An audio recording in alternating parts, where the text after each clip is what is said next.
everyone around the country. Welcome to this Australian Community Indicators Network webinar, the third that we've held since the ACIN officially got underway. My name's Jeff Woolcock. I know some of you, but not all of you for sure. I'm based at the Urban Research Program at Griffith University here in Brisbane, Queensland, and currently chair the Community Indicators Queensland initiative, which you'll hear a bit about in the Queensland update. Just for those of you who have not heard of the ACIN until today, or maybe only very recently, we are a network officially about 18 months old that came about following I guess the major momentum for it emerged from a National Community Indicators Summit that the ABS hosted in Brisbane in July 2009, and from which a declaration emerged in which it included a move to establish a national network of community indicators initiatives, and that took a more concrete form at the following year, the ABS's National Statistical Conference, the NatStats, in Sydney in September 2010, when a call to meet in a lunchtime drew a far bigger number than many of us were expecting, and from there we've been able to establish a steering committee and a website that has just only recently changed hosts, but and for those of you who had signed up to this webinar without being aware of the ACIN, we have changed hosts just very recently, but we have got it now up and running. So those of you who want to remain involved and interested in join that network, it's certainly possible through the website acin.net.au. We have got a fairly busy program today, as we'd planned, and I'll just quickly outline that before we get to our presenters. But it's, I guess, a webinar that we felt that we are a national gathering that we've wanted to do ever since the network got underway, and that was to really start just tracking what was going on nationally. The website homepage has some indication of that, if for those of you can see it or have seen it in the indicator projects around Australia, and that's only a small cross-section of many that are there, and many which I'm sure we'll hear about today that aren't listed on that homepage. But we're looking forward to hearing a lot about those, and what we've asked of each of our presenters in each state and territory. We asked 5 questions: what the most important, interesting community and indicator projects were in that state, and or closely related indicator projects. How were citizens being engaged in those projects, if at all? Is any organisation coordinating the development promotion of community indicators? How are community indicators being used or applied in practice, in policy planning and evaluation, etc.? And overall, how does each of our presenters assess the current development future prospects for community indicators in their state or territory? So that's what we asked of our presenters. We've asked to do that in a fairly tight time space of 15 minutes, and we're trying to make that nice and punchy, and we feel we'll get that from each of our excellent presenters, which I'll make sure when we do our roundup that we come back and I'll do a very brief introduction and then ask them to take on their presentation. Rob Tanton, now first from the ACT. I'll introduce you very soon, Rob. But just before we do, just to note that we will have a break after we've heard from the ACT, South Australia, Tasmania and Western Australia, and that will be a chance to just, I guess, talk amongst yourselves, but certainly to reflect on what you've heard to that point. And similarly, there'll be another space when all the seminars, or all the presentations have finished, and the seminars closed, to continue that discussion if you wish. Just one change to note from the agenda is that our presenter for the Northern Territory, Cherie Kearney, is unwell today and can't present.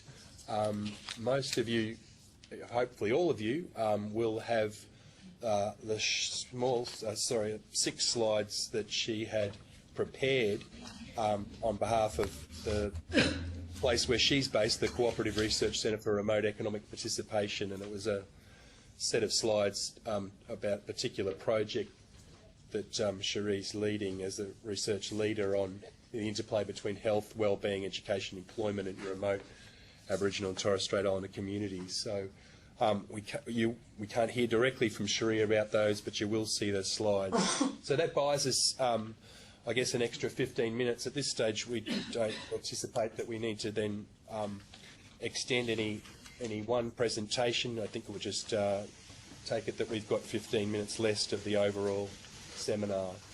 So hopefully all your housekeeping duties and all that have been put in place with your local hosts, and with that we might get underway straight away and look forward to hearing from you first, Rob, from the National Centre for Economic Modelling, Social and Economic Modelling, based in Canberra. Rob, over to you. Thanks, Jeff. Is that all working? People can hear? Yep, there we are. There's my presentation. That's good. Thanks everyone for coming. Thanks for the invitation to talk here. I am going to be essentially running through those dot points that we were given to talk about, and so I've got a slide for each of those. So now I'll work out how to drive technology. This button. There we are. So the first thing I wanted to talk about was what's in the ACT. The ACT is an interesting place. It is very small, and you'd think that community indicators in the ACT would be reasonably easy to set up. We've got a lot of communities in the ACT where we could sort of set up community indicators. And we have, the ACT government has done quite a bit of work on some community indicators, and these are shown in that in the presentation.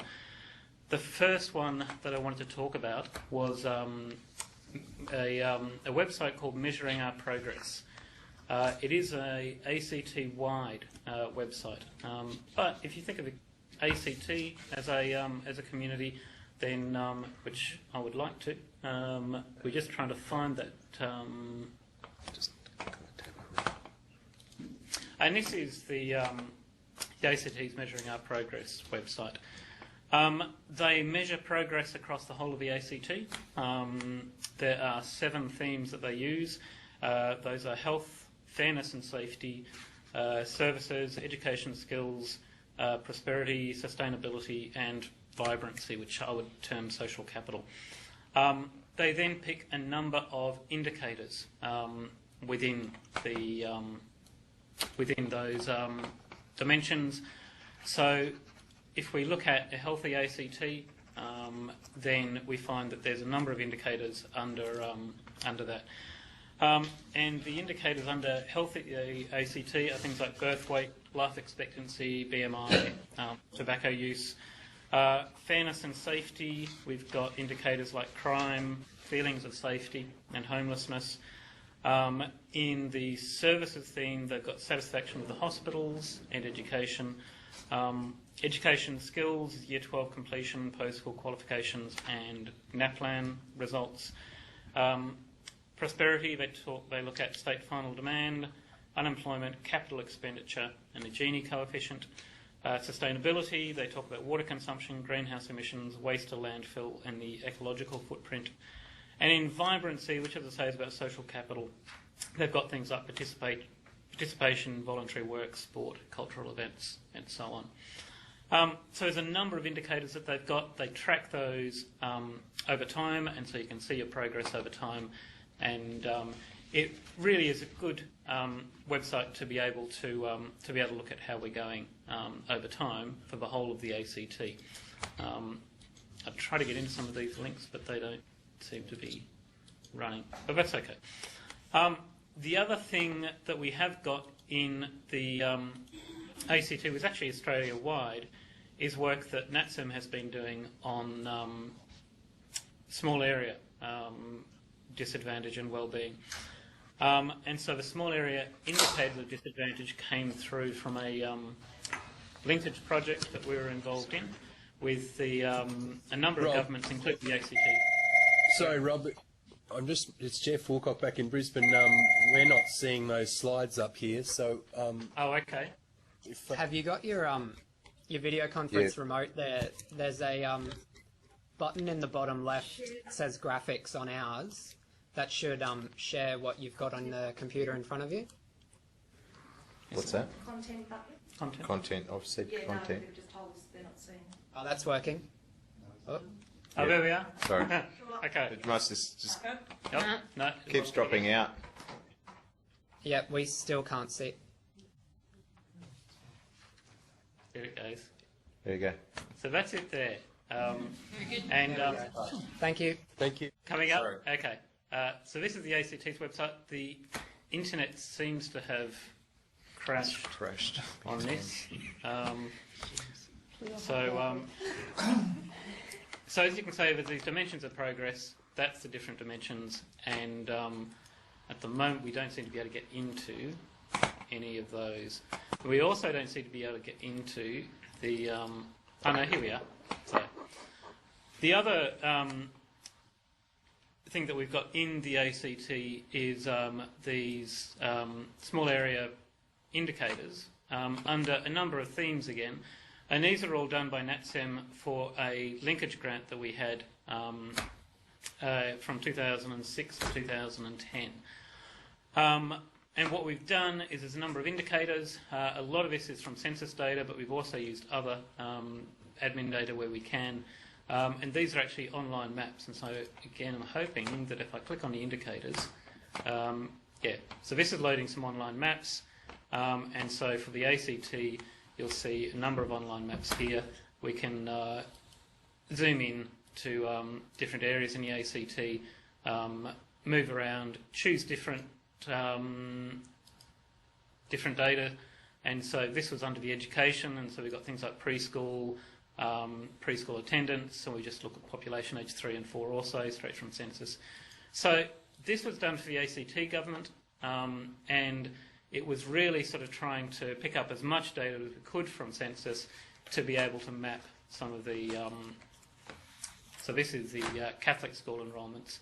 You get some nice graphics here also, and this is just comparing the number of population age 3 to 4, and I think the top one is Catholic school enrolments, Catholic primary attendance, and so you then get these sort of plots here and some nice sort of linked things here where you can click on Amaroo and it shows you down the bottom where it is on the graph, and it will also show you on the map where Amaroo is. So there's sort of some other things that we've been doing within NatSem on small area indicators, basically. So let's move back to the presentation, if we can get that back. Okay.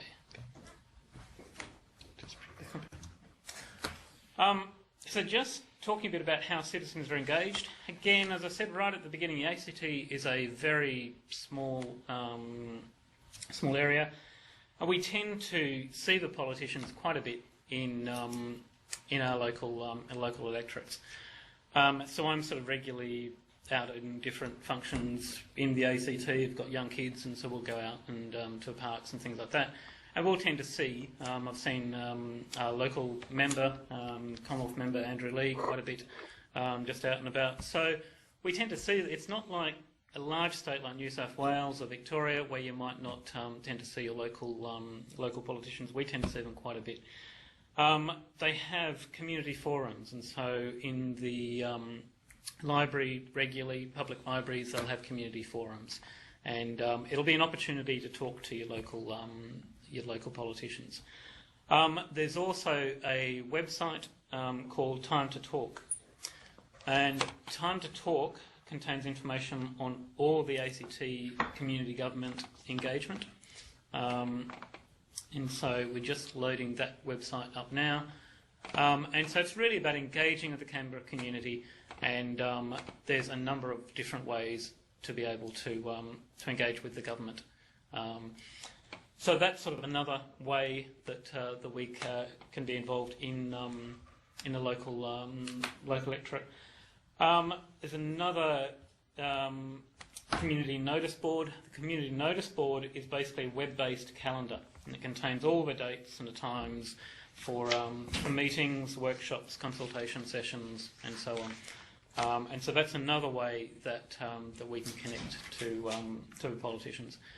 The final one is a website called Canberra Connect, and Canberra Connect is a bit more administrative than connecting with the decision-making processes.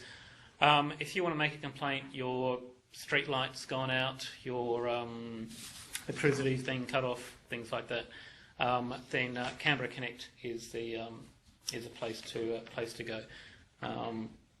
So that's, as I say, there is quite a bit of citizen engagement within the ACT, and I think part of the reason for that is because it's fairly easy to see the politicians out there in the community. Just thinking a bit about promotion of community indicators.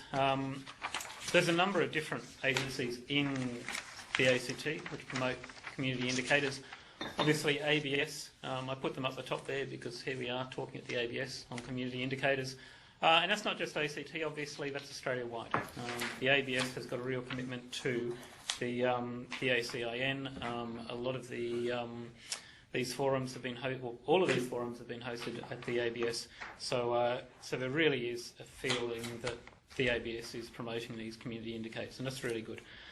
At NatSem, we've also been promoting the community indicator concept, and I'll talk a bit about that in the last slide also.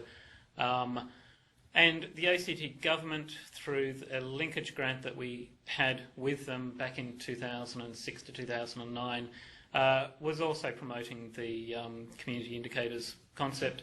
And again, that website that I showed you earlier on with those small area indicators, that all came out of that linkage grant, and there was quite a bit of interest in that at the time. So I'd say there are a number of people, well, a number of groups in the ACT promoting community indicators. How are they being used or applied? The Measuring Our Progress website is essentially being used for planning ACT-wide. So back on that website, it actually feeds into a thing called the Canberra Plan towards the second century, which is part of Canberra's planning for the second century. And we know that the small area data that we used for them, or that we collected for ACT government, is also being used in their planning processes. We know that it's in a lot of their local databases, and they're using it quite extensively for that.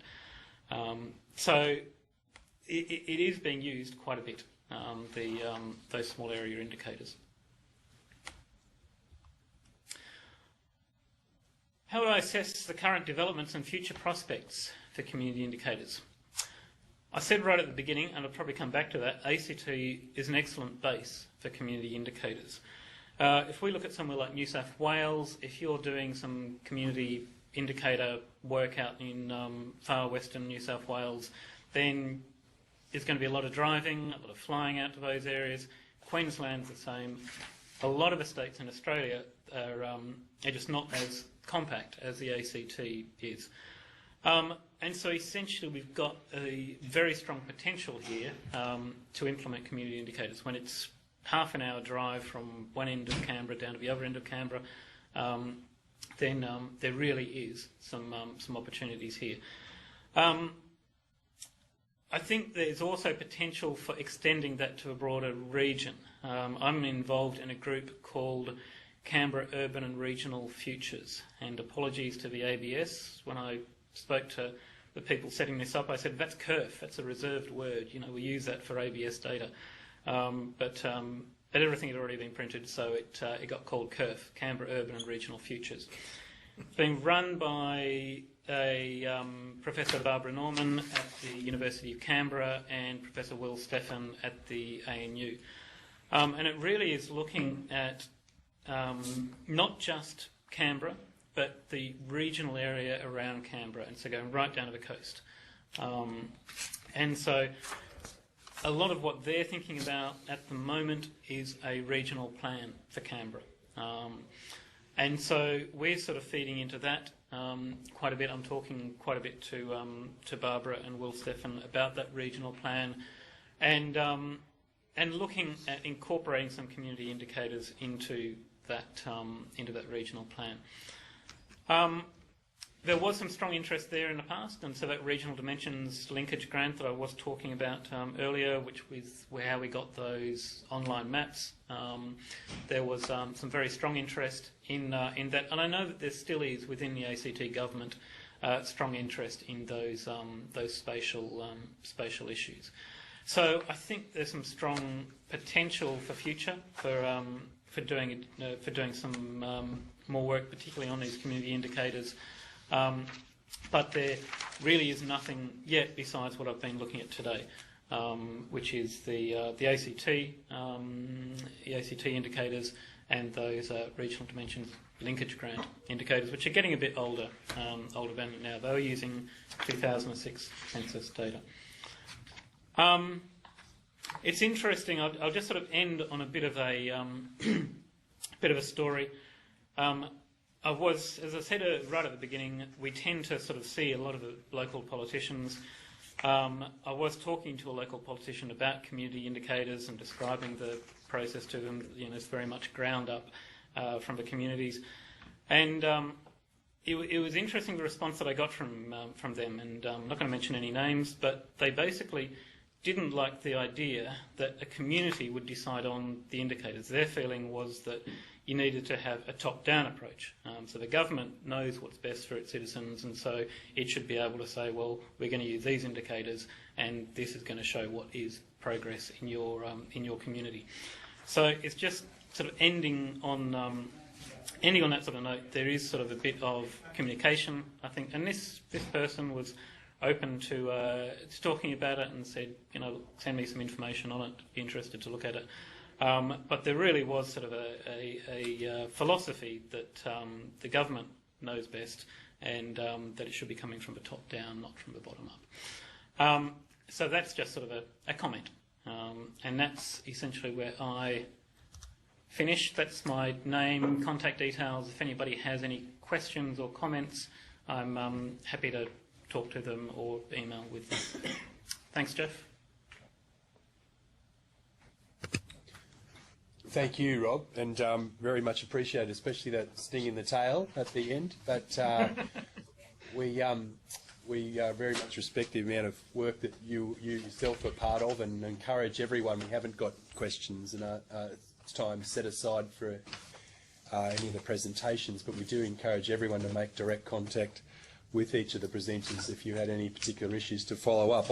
I'd just make one quick comment before we go to Adelaide for our next one, is that you've also been a bit modest, I think, Rob, in how significant your centre's work has been at local area level, children's wellbeing indicators, and how significant that work is nationally at a local community indicators level. And I think there's lots of ground still to be trod there, but you've shown the way very much, so appreciate that. We might now move to Adelaide, and I'm going to do a very brief introduction to say this is Associate Professor John Spohr from the University of Adelaide, and John's going to take us through South Australian developments, and for the next 15 minutes. Thanks. Over to you, John. Yeah, thanks, Jeff.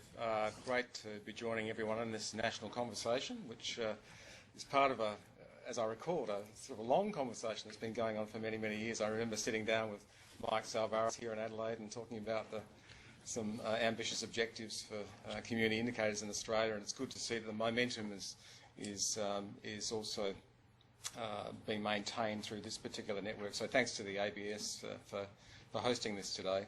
South Australia is a pretty interesting place to be talking about community indicators.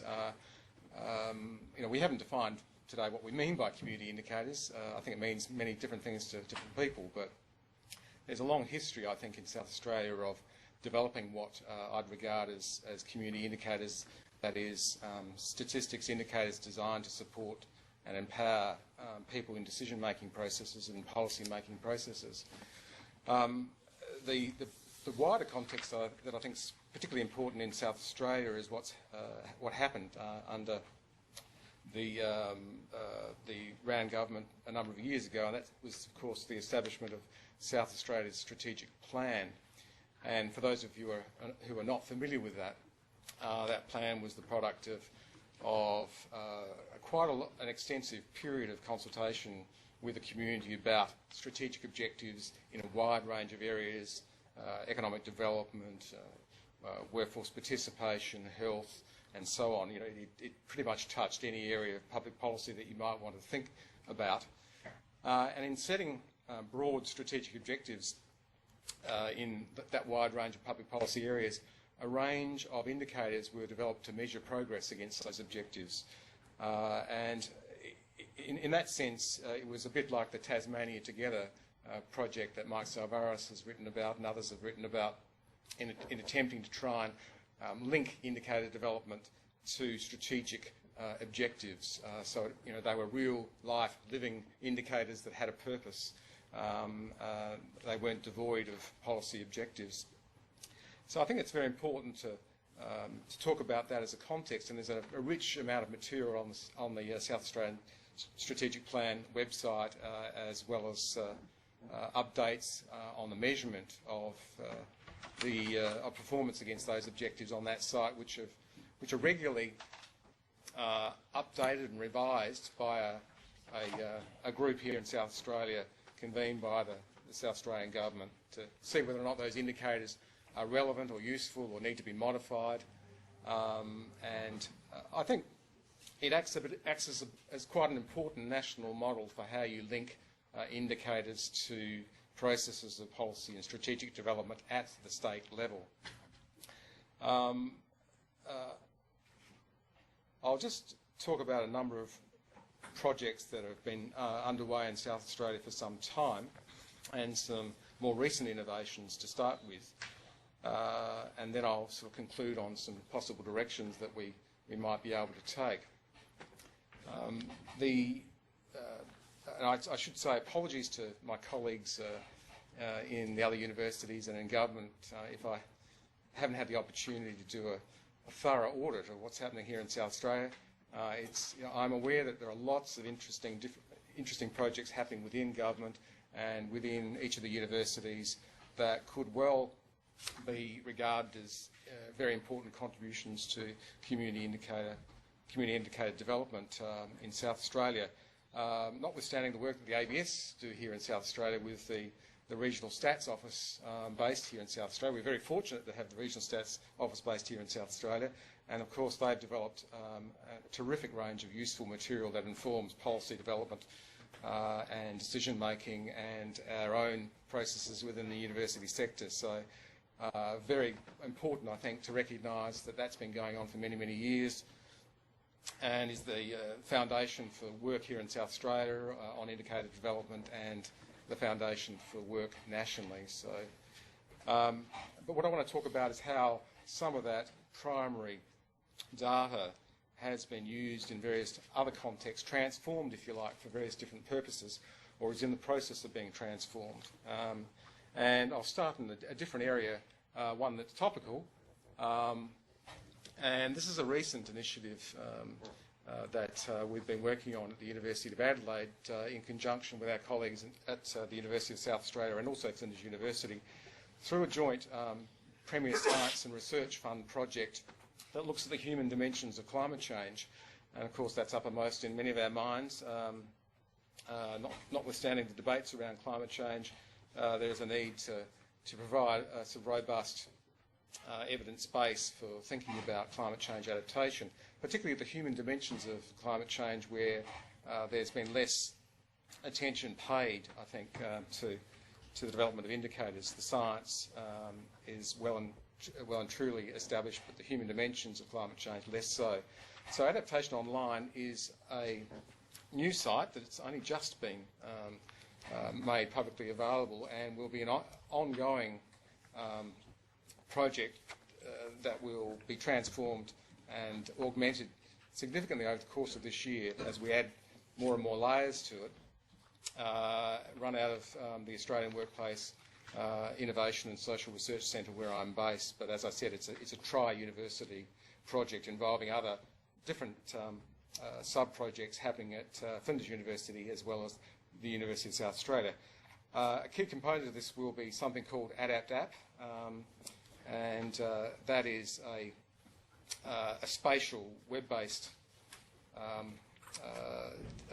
indicator system where a whole range of different layers of thinking about the human dimensions of climate change will be available over time. So we'll get a bit of a flavour for that soon when we launch that on the world. And the details about accessing that website are just at the bottom of that slide. We're building on that work through some additional funding that we've got from the National Climate Change Adaptation Research Facility. We're fortunate in South Australia across the universities to have 4 or 5 NCARF projects which are generating new primary data that can feed into this particular site over time. And we're working closely with our scientific colleagues on this. I think that this has potential for national application, as you'd appreciate. And ADAPT Map, as I've mentioned in this slide that I'm showing now, is a specific tool that is an online mapping tool to assist in the monitoring and assessment of the human dimensions of climate change. I'll let you interrogate that at your leisure. We worked in partnership with the Local Government Association here in South Australia some years ago on the development of a clearinghouse on community indicated development both nationally and in Australia, in which I consulted with Mike Salvaris and others about what was happening in Australia, what was happening nationally, and what were some lessons that we could learn from various different community indicators, experiments and projects. And this particular site provides insights into what we can learn from these various different projects and directions for how we might optimise the development and application of community indicators more generally. It's not a site in which, it's not a repository for a whole range of community indicators. It's more a support tool for the development of community indicators and a clearinghouse for those who are interested in community indicator development with a specific focus on the role of local government, in particular in the application of community indicators. I mentioned South Australian Policy Online as another example of a collaborative project that has gathered together textual data on the grey literature, if you like, grey literature being those things that are not published in academic journals. It's not about indicators, but it's about really the use of indicators and about the value of non-refereed forms of academic and government publications. So it's a clearinghouse of many hundreds of different publications that are available online to policymakers and decision makers and students and academics. We have a vision for South Australian Policy Online as a data repository and clearinghouse as well, as a project in conjunction with Australian Policy Online. I'm sure that you're all familiar with Australian Policy Online, which is also beginning to explore how we might collaborate with a range of parties in the dissemination of data nationally. South Australia is very fortunate to have the Public Health Information Development Unit here, and many of you would be familiar with FIDO's work, funded through the Department of Health and Ageing for many years and also funded by the state government.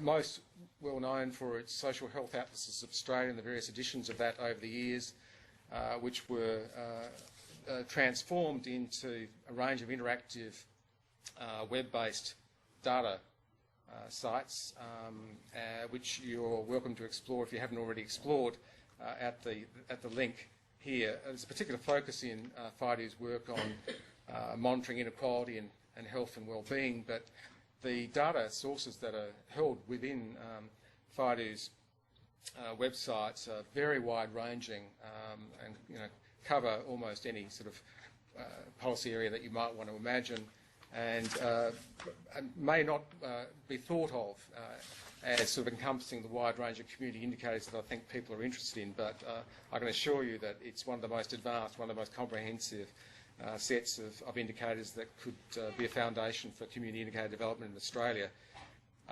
So that's a very, very important, I think, touchstone, which has been well established for many, many years and is feeding into national processes, which I'll talk about briefly at the end. The National Centre for Social Applications of GIS, which is now part of the Australian Centre for Population and Migration, that's directed by Graham Hugo.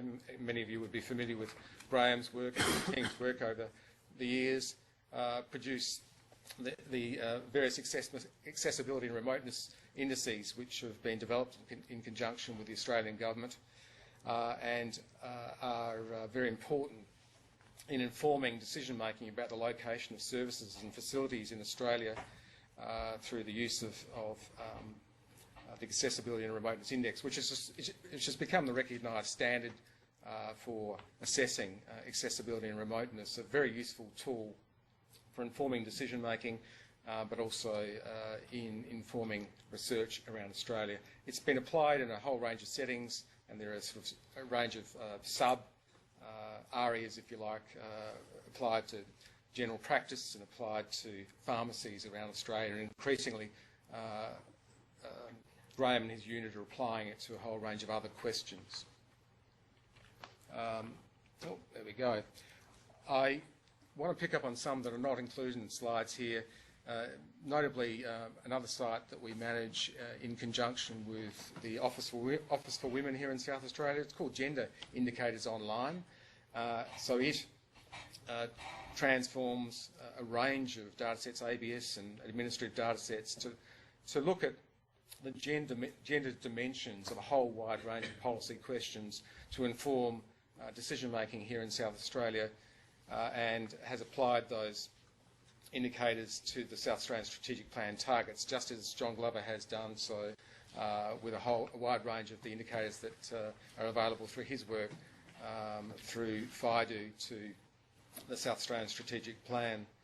And finally, it's important probably to situate a lot of our work and what's happening in Australia in this wider context. And I know Robert's involved in this project. It's the Australian Urban Research Infrastructure Network. It's a super science funded project which is trying to foster collaboration between a wide range of parties in Australia around making data available online for open access interrogation using a whole range of new web-based tools and that are accessible both to researchers as well as policymakers.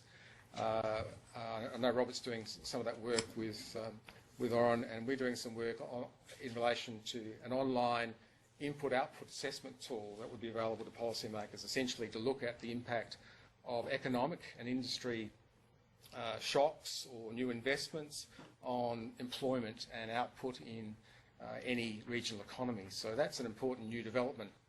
It seems to me that there's no shortage of different tools and approaches in Australia. My observations are that there are some really exciting and innovative uses of web-based technologies to empower people, policymakers and researchers in research and decision-making processes. I'm hoping that this process actually provides an opportunity to better share and look at a better coordinated approach to that, and possibly some national projects, demonstration projects that could be undertaken around the country that really seize upon the vision or the challenge, I should say, of both a top-down and a bottom-up process of community indicator development. Most of these processes are top-down, with attempts and bottom-up processes that engage people in community indicator development. South Australia's strategic plan really, I think, genuinely seized that opportunity to try and engage a wide range of stakeholders in defining indicators that were meaningful for communities. But this is a very resource-intensive process to maintain, and it doesn't happen without significant investment in it. So we have to ask that serious question: how do we invest in a genuine approach to bottom-up, top-down community indicator development? Thanks. Thanks very much, John. That's a terrific overview of, in again, the short period of time we've given you, but especially for reminding us of how many significant data at a community level has originated out of South Australia and continues to be hosted there, and how fundamental that is to driving the sort of community indicators initiatives around the country. But also your one that you started and concluded with there, and we look, as a visitor to Adelaide quite frequently in the last 6 to 12 months, looked upon with some envy at the significance of how of community involvement in the South Australian Strategic State Plan, and particularly the really genuine endeavour to try to link that those community indicators right across the state. And I think it's still set the benchmark, I think, for a statewide basis. Others might have a quibble, including our next presenters, but I think that's been a really useful overview, and look forward to your own discussions there around your in the Adelaide office of other initiatives that are going on in South Australia. So we'll move to our next presenter, Hayden Jones. Hayden speaking on Tasmania Together from the Hobart office in the ABS. Thanks, Hayden. Thanks, Jeff. I look like I've been uniquely adhering to the organising committee's requirement to just have 4 slides. So in culling it down to 4 slides, you missed the introductory one that tells you all who I am. But I'm acting director of the Tasmania Together Progress Board, which is the governance structure that was put in place at the time Tasmania Together was set up in 2001. It's an independent statutory authority. Details about that was one of the slides that I chopped out. But basically, in the comparison of models that goes on nationally and internationally, the governance structure that we've got for Tasmania Together often comes up as a rather important success factor in terms of ensuring that there is a degree of independence around both the seeking of community input into what is very much a bottom-up process, and then overseeing the choice of indicators that are used to report progress over time, and the process by which that independent authority reports directly to our state parliament rather than to the government of the day. I'll deal now with the questions that were circulated up front. I think the main focus is around the community engagement aspect, and I thought that if I just, rather than go over everything that TAS Together is, just go through the exercise we've undertaken over the last 18 months or so, which is around the 10-year review. Our legislation requires that Tasmania Together is reviewed every 5 years, and that recommendations for changes to what is in our goals and benchmarks are based on consultation with the community. So from the outset we took a view, and I think one of the earlier speakers raised the question about defining community indicators. Well, our definition would probably say that community indicators are such as a consequence of coming from the community as well as being about the community. I think Mike Salvaris and Jeff and others have written in some detail about how that is part of the defining aspect of what Tasmania Together tends to do, a little bit different to a lot of the models that have come subsequently. But we're very proud of and keen to retain the community input, grassroots, bottom-up, call it what you will, aspect of the way we do long-term community planning and community indicators in Tasmania. So the 5-year reviews are really the best opportunity for us to squeeze a little bit of more money out of the government coffers to be able to do this in a genuine and comprehensive manner. So on the second slide I've provided, there's a bit of a summary of the input that occurred to our 10-year review. 5,000 might not be a particularly big number for a lot of you in the larger states, but that degree of input was sort of doubled what we got for our first 5-year review we conducted in 2005-06. And so we're pretty pleased to have got that degree of input from the breadth of stakeholders that were involved in that exercise, particularly to the extent that a lot of that is from individuals rather than just submissions from organisations, that sort of thing. So in terms of how citizens were engaged in this process, we had a questionnaire which was circulated through email networks, through our partner organisations, through our website, and in hard copy mail outs to all households around the state. So as you can see, there was more than 2,000 of the hard copy questionnaires returned. We had 658 questionnaires submitted online. We had a telephone survey which was administered to adhere with our demographic profile, so we could have some surety that we got a good breadth of participation across age groups, genders and physical locations around the state. And then, of course, we got the traditional written submissions from stakeholder organisations and, of course, the state government. And we also have input via our Youth Challenge, which is a schools competition that we run each year to encourage creative content that links to the issues that are contained in Tas Together. But in the lead up to the 10-year review, we also made a point of asking children to provide some comments around their views on the future and important issues and that sort of thing, so that that could be considered as part of the review process.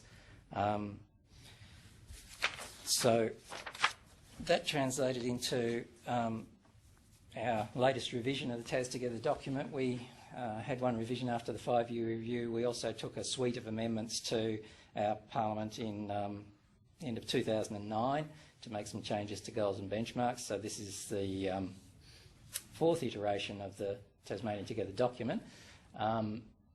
We haven't deviated from having 12 goal structures across the individual, community, economic and environment areas. We have slightly increased the number of benchmarks to 155, and that unpacks to 188 measures of progress, because some of those benchmarks have more than one component. And then there's issues for future development, which always come out of the reviews, whereby there's clearly an issue that the community are interested in having included, but there's not data available at that point in time. Now, sometimes we've got leads as to where that sort of data collection is likely to happen. We can harvest that in the not too distant future. In other instances, it's a bit of a longer term quest and really lobbying exercise to try and get some interest around issues that the community are concerned about, because they tend to be a step ahead of some of the things that are necessarily got robust data collections available for. So we'll be doing some work on those later in the year. We'll move on to the last slide, which is the main focus of what the Progress Board want us to be working on over the next 5 to 10 year period.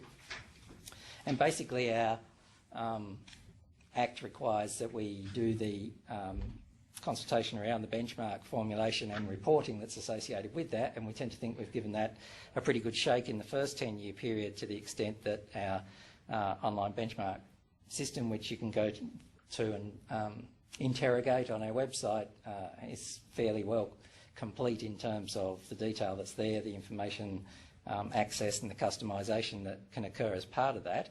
But the other part of the equation is really raising awareness about Tasmania Together and its content within the community. So that community engagement emphasis is really what you do next once you've set up the indicators in the first place. And this goes back to work that's been pursued by the OECD and promoted for a number of years now around measuring and fostering progress, that if you pull this sort of information together as a means of measuring progress, that's one thing, but actually translating it into making a difference in various societies, communities, etc., is the real challenge and the more elusive part. So we're focusing on community engagement under a slogan of being informed and getting involved, and obviously the data series and the reporting that we do is on the information side of things.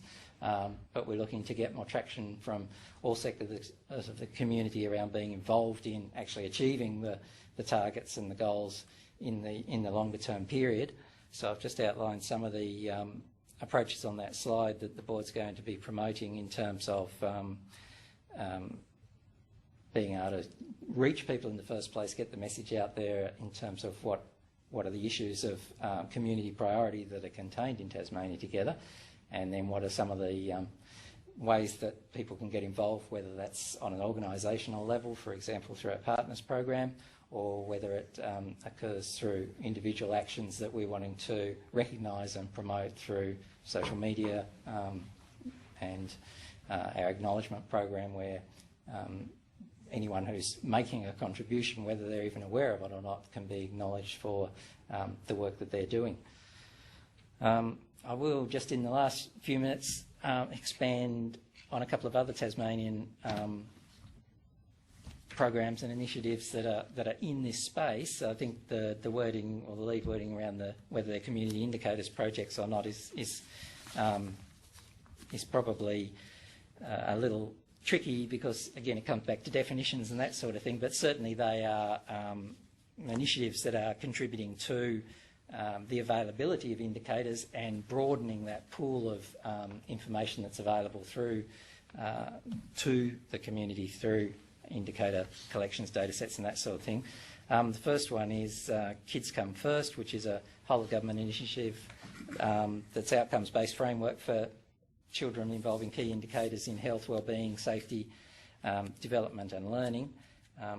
And this is informing government decisions around new child and family centres that are being set up, as well as providing a single access point for data that's collected from a wide variety of mostly government sources, not exclusively government sources though, within frameworks and focused around what those sort of objectives are about. It's not overly consultative in terms of defining the sorts of themes and issues that are in there, but it probably, on the other hand, gets more local more quickly in terms of the information that the data applies to and the presentation of that data through utilisation of spatial information mapping and that sort of thing.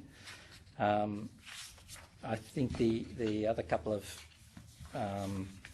initiatives that are worth raising at this time in this context are the state's economic development plan, which uses a triple bottom line reporting framework largely based on Tasmania Together's goals and benchmarks, and has the overall aim of improving prosperity for all Tasmanians through economic development that is socially and environmentally sustainable. But whilst that's probably not unusual as a opening claim for economic development plans, it is genuinely targeting a reporting framework that is going to measure impacts not only in the economic area, but in fact has got a lot more measures associated with it in terms of its social and environmental impacts. And the last thing I'll just touch on is a program called Sense-T, which is a joint state government, University of Tasmania and CSIRO initiative that is going to combine historical and spatial data with real-time sensing data to form a whole-of-state sensor network, and this is intending to build a digital interface so that data sets can be integrated and accessed by the community with all information able to be presented geospatially. Just to round out on the questions that were circulated earlier, in terms of the current development and future prospects for community indicators in this state, I think probably like most states, the current financial and economic circumstances are weighing heavy on just how much funding and budgeting is being allocated in this sort of space. There's obviously an ongoing tension between information that's required for program and policy development, focused strategic directions, planning and that sort of thing, but at the same time data collection, and particularly something that is as community driven as our process is probably looked at seriously in terms of value for money when governments might otherwise be looking at cutting the number of teachers, nurses, policemen, that sort of issue. So I think it's a challenging time, but I suspect that the challenges that we're facing are probably not too different from those that exist around the country. That's about all. Thanks. Thanks very much, Hayden. Very much appreciated, and again, erring on the side of modesty in the sense of how significant a program really Tasmania Together has been in encouraging many others around the country. I think you led the way, and still are in many respects with the commitment to still, even in these tough economic times, to making something like Tasmania Together happen. So appreciate being able to share what you have with us. And our last of our states we'll go to now over in Perth before we break, and that's going to be Michael Bosley-Smith. Michael, thanks. Hi. Yeah, nice to see you all, and thanks for the opportunity to have a talk about WA's indicators. So I'm from the Department of Communities. I've been there from about December 2010, and prior to that I didn't have too much experience with community indicators, but since coming to the department I'm very interested now. So I've just got a single slide today, but with some animation, and in that slide it's primarily just answering the first question, and then I'll just have a chat about the other questions that were in the overview, the flyer. So the Department for Communities was formed in 2007, and in looking at the history of reports that could be said to be community indicators, I've gone back to as far as 2004, and I've separated it by state and local level. Yeah, in WA, the reports that are most relevant mostly focus on subpopulations. There isn't really any whole of population sort of community indicators. So the first ones I've got here is there was what was called the Active Ageing Benchmark Indicators for Seniors. That was released in 2006, and there's currently an advanced draft that's due for release in 2012. Just got the notes back from my DG this morning, sitting on my desk. So hopefully that'll be out in a couple of months. And next is the women, what we call the Women's Report Card. And that's the one with the most updates. So that first one was 2004, update in 2006, 2009, and again we have a reasonably advanced draft that should be out in another couple of months for 2012. We did do an Indigenous Women's Report Card supplement in 2005, and the usual caveats about time and resources. We'll try and do an update of that perhaps second half this year or sometime after that. There's no certainty about that. And there was a children and youth indicators, well, wellbeing indicators for children and youth it was called, that was released in 2006. And recently, just in February I think it was, the WA Commissioner for Children and Young People did an update of that, and that was a really good one. They had 3 companion documents which had a demographic profile, the indicator report, and then also a report on the current programs locally and nationally, and all sort of tied together, and yeah, it was a whole compendium of documents. And at the local level, so it was actually 2009, sorry, we had what we called social maps for children aged 0 to 4, and then another series 5 to 14. And that had things like location of childcare services, AEDI, Australian Early Development Index, and as you'd expect, a lot of ABS census type population data, CFA, educational attainments, that sort of thing. And at the moment, we've also done a social map for volunteers that's just in sort of review process. Now, all those reports have been more or less been a bit, the approach has been rather fragmented. So until recently, they were all done by different officers, officers of senior interest in volunteering, and all these places have recently been merged under communities and sit within my unit, which is research and evaluation. So I would like to try and consolidate them all and see a lot of improvement there, but that's sort of where it stands at the moment.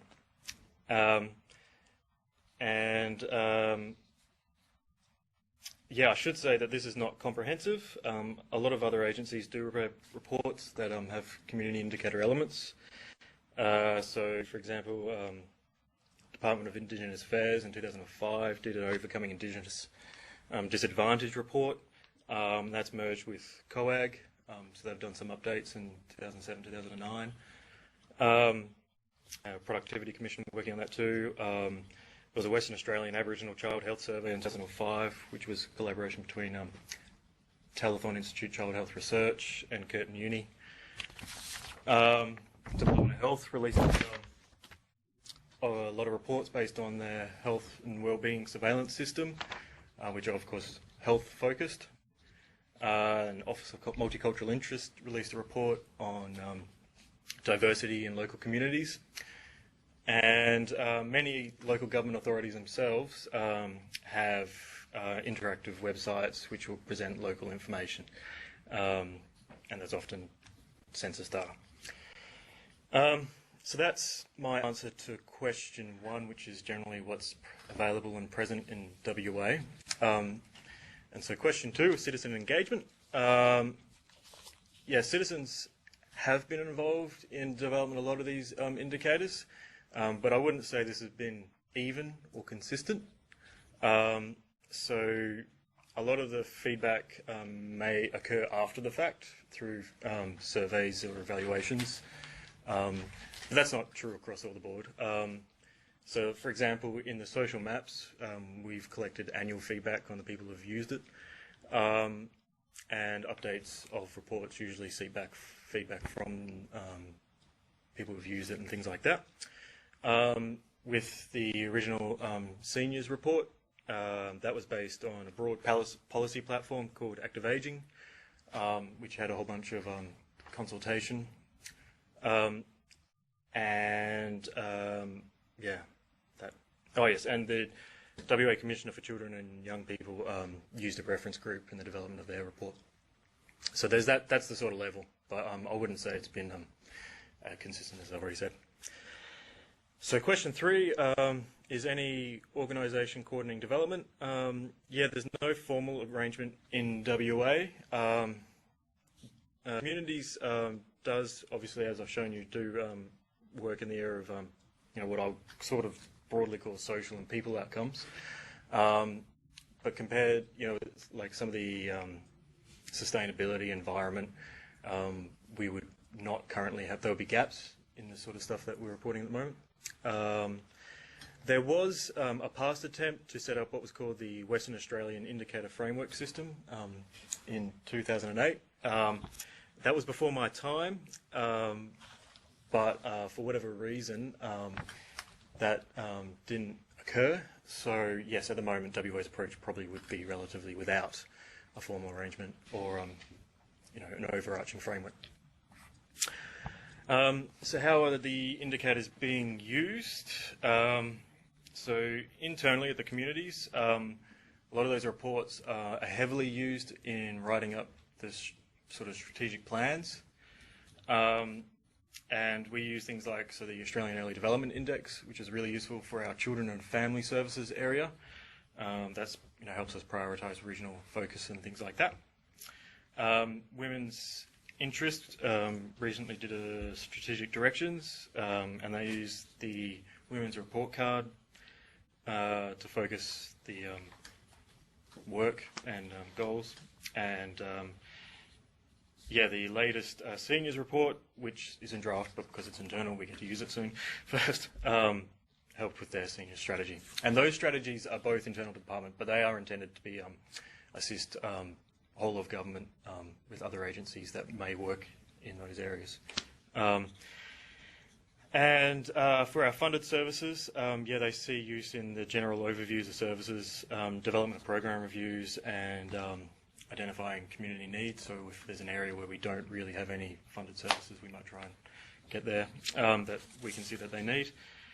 And externally, I know the WA Women's Health Strategy of Department of Health relied on the many indicators in Women's Report Card, so that's just a pretty simple example. When I was preparing this presentation, one policy officer I spoke to mentioned to me that even though the indicators themselves that we report in a lot of our reports might be slow changing, so like frequently updating might not be necessary or make sense. There was a reluctance on the part he said he observed a reluctance on the part of some of the policymakers to use reports where the indicators were more than a year or two old because of perception of staleness. So that's just a general observation, was that the freshness of data, the perception of freshness of data versus the need of some of those indicators to be updated because they are slow changing and they don't change very quickly.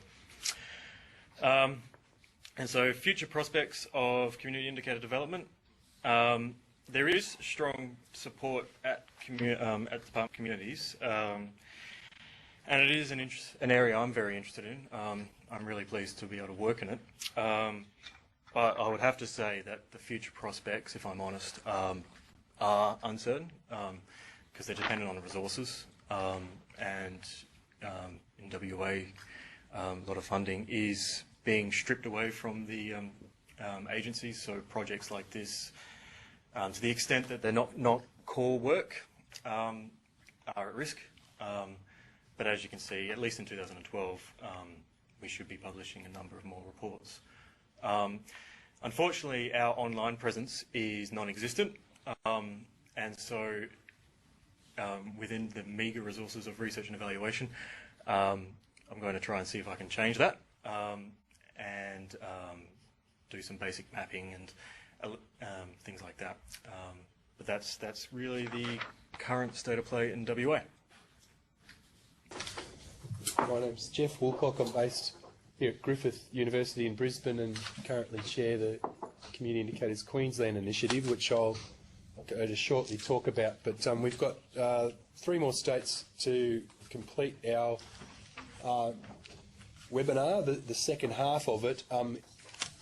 Just for those who weren't there earlier when we introduced this afternoon's proceedings, we have an apology from Cherie Kearney from the Northern Territory, who's going to give us something of an update on an activity in the Northern Territory, principally through a major community indicators project that she's involved with. But those slides, half a dozen slides, have been provided to you if you're there in an ABS office. So and they will go up as part of with all the presentations at the conclusion of the webinar. So without any further proceedings, I'll go on to talk about Queensland Communicators Update. Everyone should have the slides up there.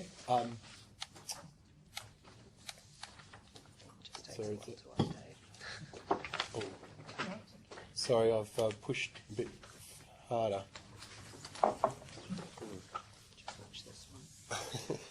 Well, easy to go there, isn't it? Thanks. The first one I wanted to bring up was an organisation that's a bit left field in the sense that it's not necessarily a Queensland group, although it has been formed in Brisbane with national aspirations, and also not necessarily even a community indicators group, but one that I think may prove to be quite significant. They're most distinct. This is Partners for Livable Communities, the second slide after the initial website for the ACIN. So the second slide, Partners for Livable Communities, an organisation that's been around for a couple of years. You see its aims there about improving the livability of the communities. It's been based on a North American group which has operated in a lot of small to mid-town sized cities in the US and has driven a lot of that work based on a livability index that it's used. This group in Australia, the sort of Australian offshoot of Partners for Livable Communities, hasn't been as influenced by running with that index so much as, broadly speaking, trying to promote the issues about livability in communities. And I think, as I said, what's interesting about it is that it's an organisation that's principally been formed by corporate partners. It does have a couple of public agencies and my own universities on its board, but they're mainly medium-sized corporate partners and seeking to attract more of those, particularly in the resources segment, but not specifically there. And yes, with an interest, it's a not-for-profit, but with an interest in promoting issues of livability. I think is going to play an increasingly prominent role in this space. Sorry, I just closed my computer and it seems to have gone. Jeez. Sorry, we're back on. We're right? Yep. So I'll mention them first, and then I'm just going to move then into the Space Community Indicators Queensland, and I'll pick up here on a lot of other related issues and related community indicators issues happening in Queensland. So this is not to assume that the Community Indicators Queensland initiative, which has been really underway for 4 years but is yet to be rolled out on a statewide basis, it's not to assume that all the activity I mentioned is all in some way or another related to CIQ. Our key features are unashamedly copying, mirroring those of Community Indicators Victoria, which was really the motive for CIQ to get going.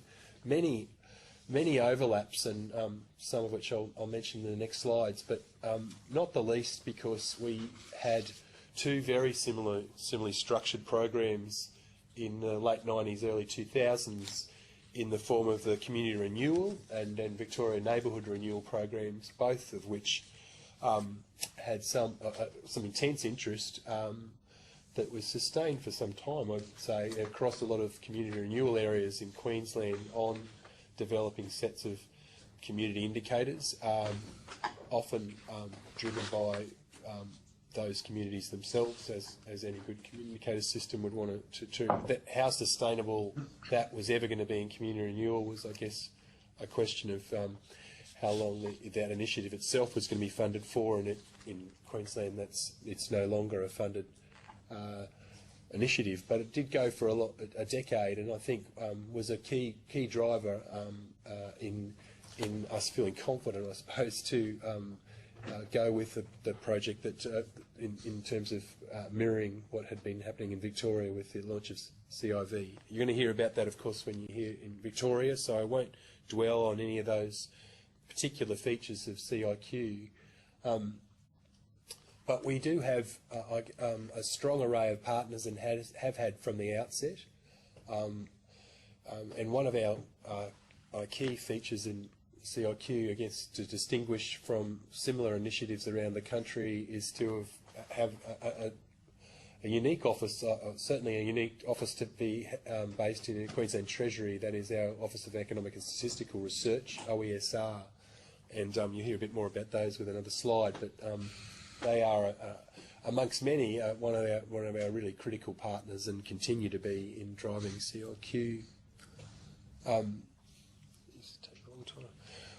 We've had, in those 4 years since it was officially sort of underway, CIQ, we've had a number of, I guess, pilot projects or lead-in projects. One that emerged directly out of the Ideas Summit under the previous federal government and the Rudd government. It feels like a very long time ago, but one of the key ideas that got agreed on out of that Ideas Summit was the notion of a wellness footprint, and if you remember, various bodies that were represented there, including state and local governments, were tasked with taking away some of those initiatives. Well, Queensland Health agreed to take up a wellness footprint, so we did some work through my university for developing what the parameters of a wellness footprint might be, and we think that's also that work that concluded a couple of years ago, but we think that work will be a strong starting point for work in the health area.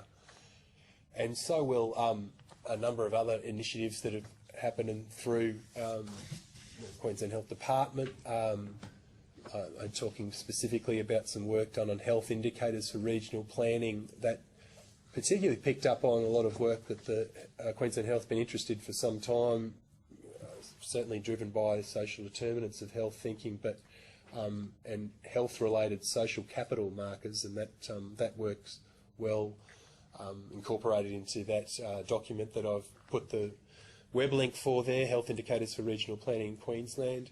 There's also been more recently a lot of, again, social community wellbeing sorts of questions incorporated into health and resilience surveys in the wake of the post-disaster scenario in Queensland for the last 12 to 18 months, and that's that's going to be also very critical data with large sample sizes across the state.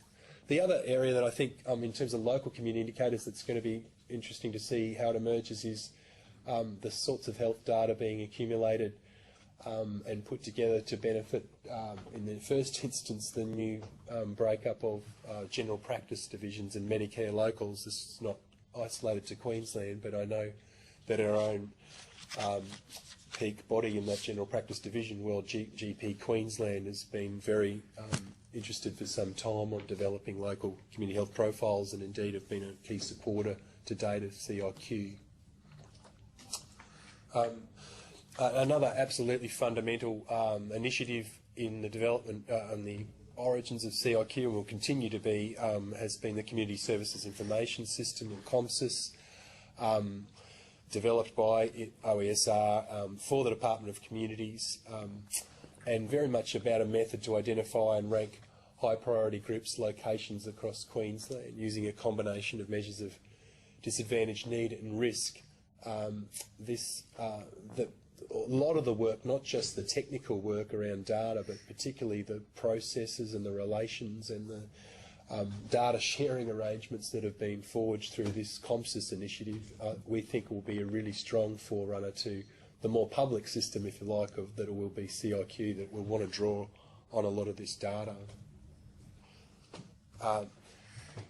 Just recently also, Mike Salvaris and I have been doing a small project, but we hope leading to something much larger, commissioned by the Department of Transport and Main Roads, our State Department of Transport and Main Roads. We've had a particular interest in how transport might more overtly, explicitly sort of be seen to be contributing to overall community well-being, and we've been working closely with a lot of different units within that department to look at some of the ways in which they might, I guess, improve and better measure those sorts of outcomes, but particularly about better ways of engaging communities in doing that. And then just another one across the sort of spectrum of differing interests and contributors to CIQ. And again, this one's not specifically Queensland, although it has had a particularly Queensland flavoured influence, and that is a paper that's been out for some time under the now defunct ministerial, the Arts Ministers ministerial group. I'm not saying the right word there, but nationally the Arts Ministers, who had commissioned a document with the longest community consultation period I've ever heard of, for 12 months plus, that came out early, I think late 2010, early 2011, called Vital Signs, Cultural Indicators for Australia. Some of us have been part of a significant conference in Melbourne last Thursday and Friday on Making Culture Count, and the intense interest, the whole notion of that conference was how to get cultural wellbeing indicators much more part of an overall set of wellbeing indicators, and I hope that that might have some bearing for us locally in Queensland in incorporating that into our CIQ framework.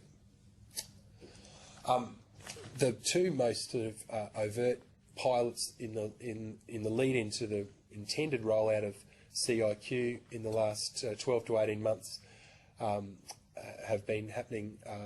The first one has been happening through the Queensland Council of Social Service, QCOS, in partnership with my own university, with the slide you see at the moment, funded by the Natural Disaster Resilience Program, but really asking, is there a link between socioeconomic disadvantage and natural disaster vulnerability? And we were particularly interested there, though, in this notion of resilience, which has become very fashionable and the word of the day in Queensland, about how that plays out on a day-to-day level, not just on a post-disaster recovery level, and the sorts of measures one might want to undertake to do that. And we've tried to do that as much as possible with a set of using some of the draft CIQ indicators that we've formed over the last few years. We piloted that in 3 quite different areas across Queensland, and from there have a project website, which is we've given it that website name so that it can well be a forerunner to Community Indicators Queensland. It's actually really a project description website with quite significant data bank there about community resilience profiles. The other one, that's one of the key pilots leading into the rollout of CIQ. The other has been happening through the auspices of the Local Government Association of Queensland, and there, again, 5 very different areas have used some of the indicators that were a part of the CIQ draft framework, but also some others that have come through some intense consultation with each of those local government areas, and again, another web link to which is a description of the project. Those results are shortly to be released, but I think will also be an important forerunner to the rollout of CIQ. And just to underline that, that's particularly the case in Queensland, and I know this is applicable too in other states, but the reform of the 2009 Local Government Act, which I've given you the exact words there in that slide, I won't read them out, but the upshot, of course, that the plan must be at least 10 years, even for those more reluctant local governments in terms of community indicators.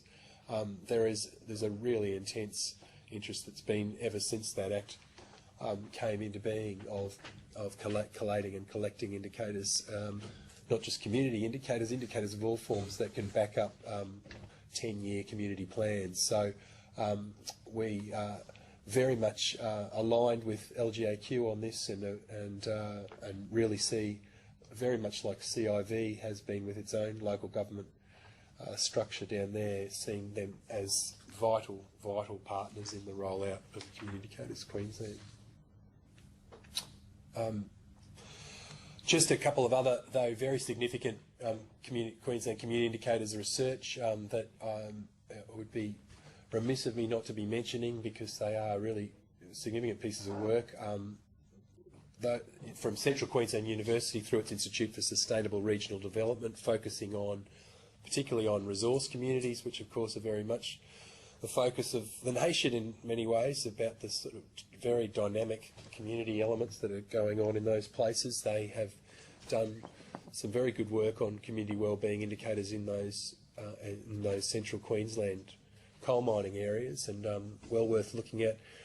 More ongoing work and a very in-depth wellbeing research that's been conducted through the University of Queensland's Institute for Social Science Research into all notions of wellbeing, poverty, and we see them being very much key partners as well in the rollout of Community Indicators Queensland.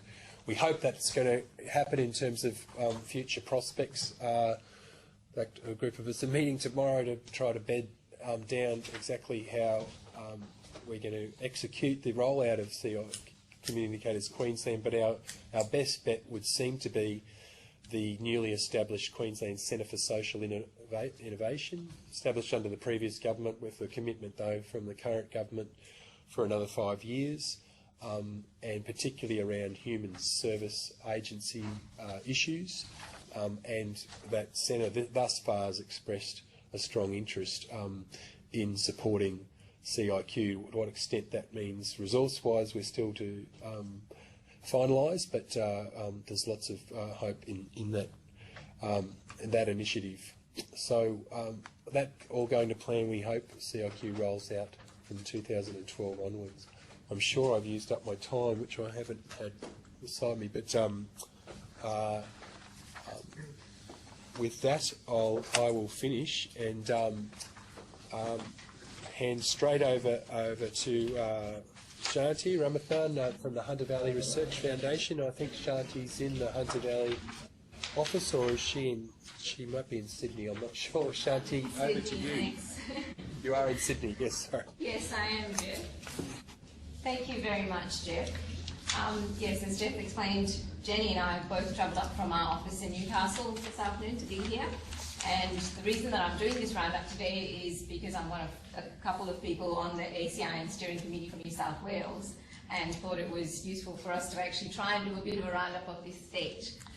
In putting together this presentation, I was just really aware that unlike sort of development of community indicators in some of the other states, which we would seem to be quite coordinated, I was looking for another C word and I came up with colourful. And I think in New South Wales what we have is quite a variety of different projects, and in putting those together, I've actually tried to pick out what I thought were the most prominent of these, and I would like to acknowledge at this stage that there might be other initiatives that I haven't included here. There's a limit of time, and so I've picked what I thought would be the ones that people would be most interested in. I've also included projects, because of the evolving terminology in this space too, I've pulled in projects that have actually been under different banners, such as integrated reporting frameworks, livability, and well-being, as being part of this whole banner of community indicators. And I would also like to invite those around the table here in Sydney, if there are other initiatives in New South Wales, the ACIM Steering Committee is always interested in being up to date on initiatives in the state, so please stay back and tell them about those, and we'll certainly note those down and include them. So the first project that I'd like to talk about is actually a state level one, and that's been a feasibility study that's been undertaken by a group called Elton Consulting in partnership with the Institute of Sustainable Futures at the University of Technology Sydney, UTS. And this was actually done on behalf of the Division of Local Government within the Department of Premiers and Cabinet. So the research actually resulted in a report that was published in February last year, and it is actually a baseline resource that the DLG is supposed to be using as part of its program to assist New South Wales local councils to develop a set of indicators to support the evaluation of their community strategic plans. For those of you in New South Wales, that's part of the New South Wales Integrated Planning and Reporting Framework.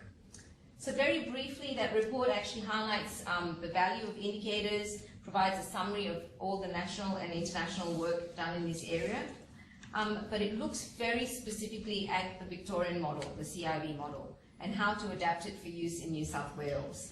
It also provides some guidelines for council on how to develop and use community indicators. Now, at this stage, I was actually unable to find out how it's actually been utilised by the New South Wales government and rolled out across the state. It is possible, though, that with the change in government that we've had, that priorities have changed.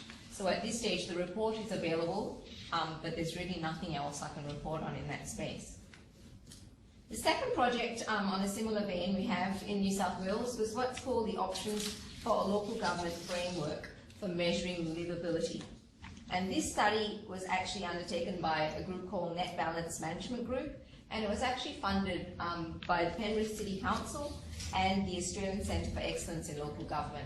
Now this is quite interesting because really it is around sort of the big growth LGAs across Australia. So while it is based in New South Wales because Penrith was involved, it's actually quite a national level project. The aim of the study was actually to map current research and thinking on community livability indicator development across Australia, and it provides a really comprehensive snapshot of developments and other research in this area. So they did an analysis of 26 different frameworks across the world and locally, and it actually picked up a more detailed analysis of 6 of those frameworks, and one of them is also the CIB. And then it ends with a set of recommendations to local governments trying to implement it. Now, the next phase of this research is actually currently ongoing, and it actually involves the development of a set of community indicators to be used by a very specific group, and that's the National Growth Area Alliance, which is an alliance of the 25 fastest growing metropolitan councils in Australia. So the next phase is actually developing, now that they have the framework, it's actually developing those indicators for those 25 metropolitan councils in Australia. The third in this group of large sort of framework projects is the City of Sydney Indicator Framework, and that was also developed by the Institute of Sustainable Futures at UTS, and specifically for the City of Sydney, and we actually have 2 representatives here with us today. The aim of the project was to produce a community indicator framework specifically for the City of Sydney, and the report that was released in November last year was basically work that was undertaken in 2 phases. My understanding is that phase 1 was actually developing the overarching indicator framework, and then populating one of those domains, which was the healthy, safe and inclusive communities domain.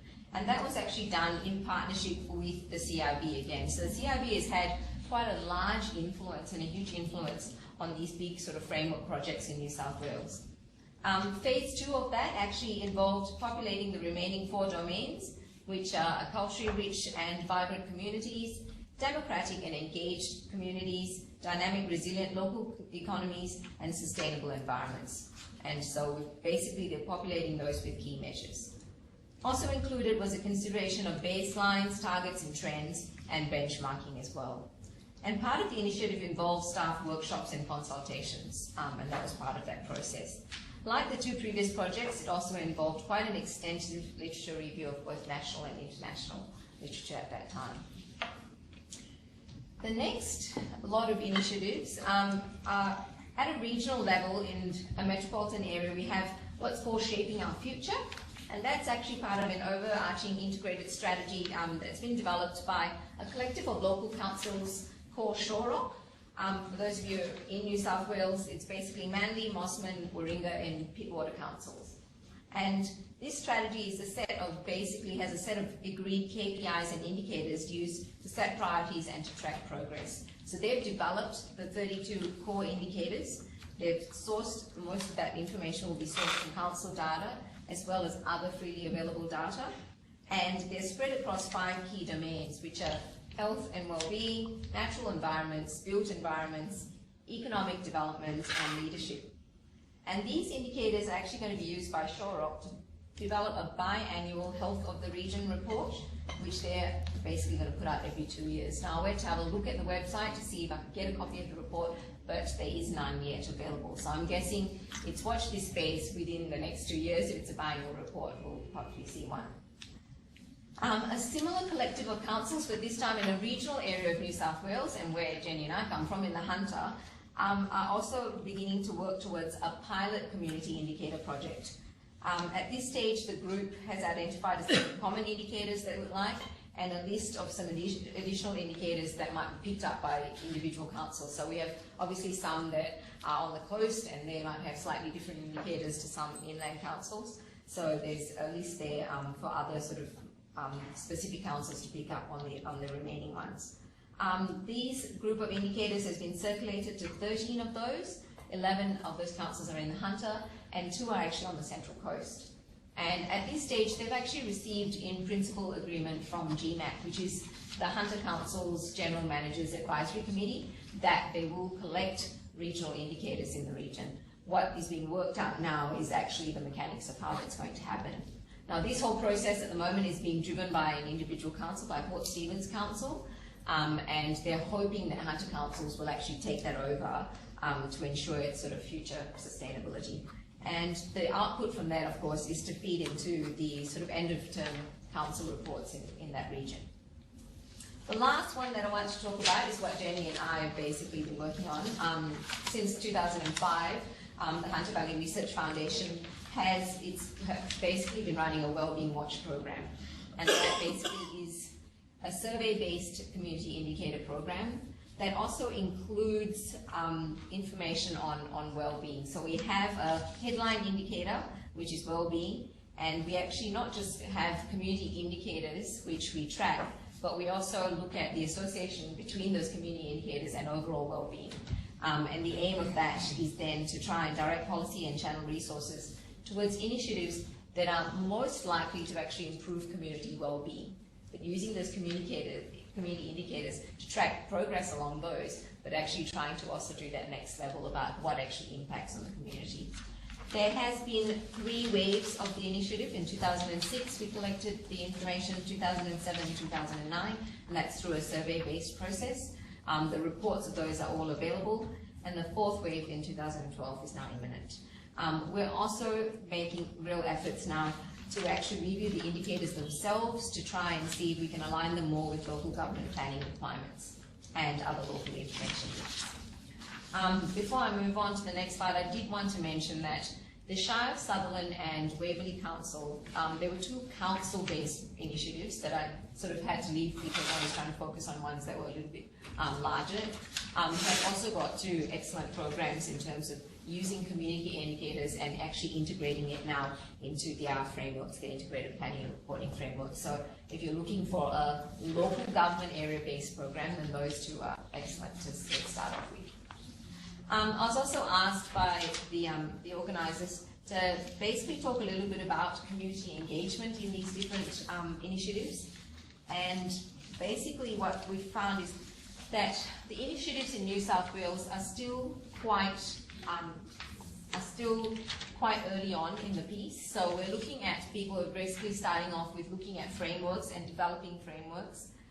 So there's really been probably, I think, it's a little bit early to look at engagement in a larger context. Most of it has involved looking at existing reviews, looking at existing policy. There has been some staff and key stakeholder consultations as part of those processes.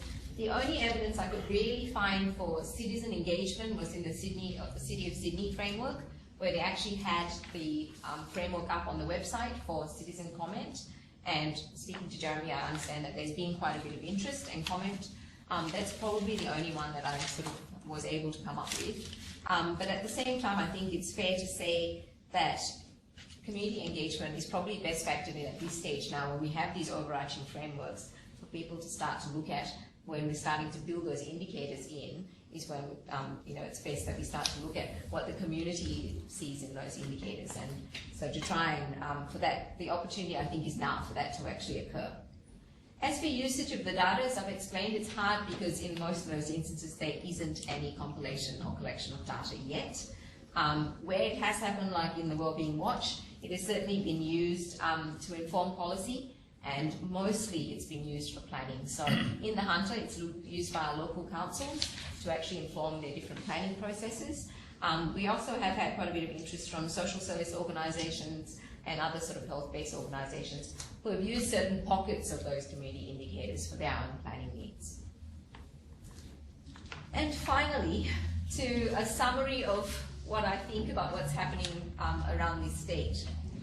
Basically, I think there's a lot of activity, there's a lot of interest, there's certainly a bit of a groundswell in terms of people working in this area, but what appears to be lacking is a clear coordination of this work. A bulk of the work so far has focused on that higher level design of frameworks, and we're starting to look at developing and deciding on actual indicators themselves. The Hunter Valley Research Foundation project is kind of a bit out there in terms of what's happening in the rest of the state, so I sort of say that with that aside. So because these initiatives have actually occurred in isolation, I find that there's actually quite a lot of duplication of efforts. If we go through all of those reports, it's a bit like seeing the same thing regurgitated again in a slightly different format. So it is really a case of using scarce resources very inefficiently. And that's a really unfortunate thing, because this is a space where, constantly in all the other states we're hearing people talking about the lack of funding, and I think that that lack of coordination has actually caused that to happen in New South Wales. While consideration has been given in many of these projects to benchmarking indicators to the CRB, we use that as the gold standard. We're interested in being able to compare it to what's happening in Victoria. There's hardly any effort or consideration to actually benchmarking within our own state. So I think that from my perspective, and this isn't necessarily the perspective of the ACIN committee, it's just mine looking at what is out there, I believe that there's a really urgent need for some greater leadership in this area in the state. I know there's someone here from the New South Wales Parliament, so I hope you're taking notes about the fact that we need greater leadership in New South Wales in this area. While local and regional initiatives are great, the fact is everyone's looking at the CRB as being the gold standard model, and that is a state-based model. It's not a regional model, it's not a local council model, it's actually a state-based model. And that actually allows us to benchmark ourselves across the state as well. We do have a state plan, and I think it's time that we had a New South Wales state-based indicator program. And what that is going to require, obviously, is the political will, the ability, basically at the state level, to harness the administrative data that's required, and then some source of sustainable funding for that to happen. So, thank you. Thanks, Shanti. That's terrific. A really comprehensive overview again of across New South Wales, which I think it's not just your personal observations as well. I think for a number of people there is some frustration that so much local activity hasn't amounted to statewide activity. Hopefully there's some in some of the initiatives that you've mentioned, particularly I know in my own world of urban research and urban indicators that the benchmark being set by the City of Sydney with its approach hopefully might stir things on a larger scale. So thank you very much for that, and you've already given some heralding to our next presenters and final ones from Athena Williams and Mike presenting with Athena, I think, Mike Salvaris in Melbourne. Thanks. Great. Thanks, Jeff. I need to wait. Yeah, I'm good. As Mike said, as Jeff said, Mike and I are both presenting today, and I think we've set ourselves a task. We stuck to the 4-slide format, but we have changed some of the questions around a little bit. So for the next 15 minutes, we just really wanted to give you a slice of what community indicators projects look like in Victoria. It's fair to say that there's a lot of examples, so we've chosen projects that can demonstrate the diversity of community indicator projects.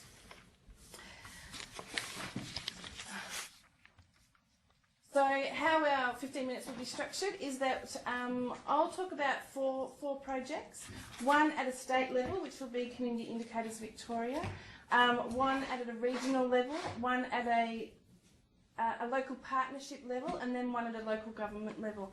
And within that conversation, I'll be talking about how citizens are being engaged and also how the community indicators are being used and applied in practice. And then finally, then Mike will provide a historical snapshot of CIV, as Mike's been very heavily involved in Community Indicators Victoria from the beginning, and we thought it was a good opportunity to share some of the CIV story with people today.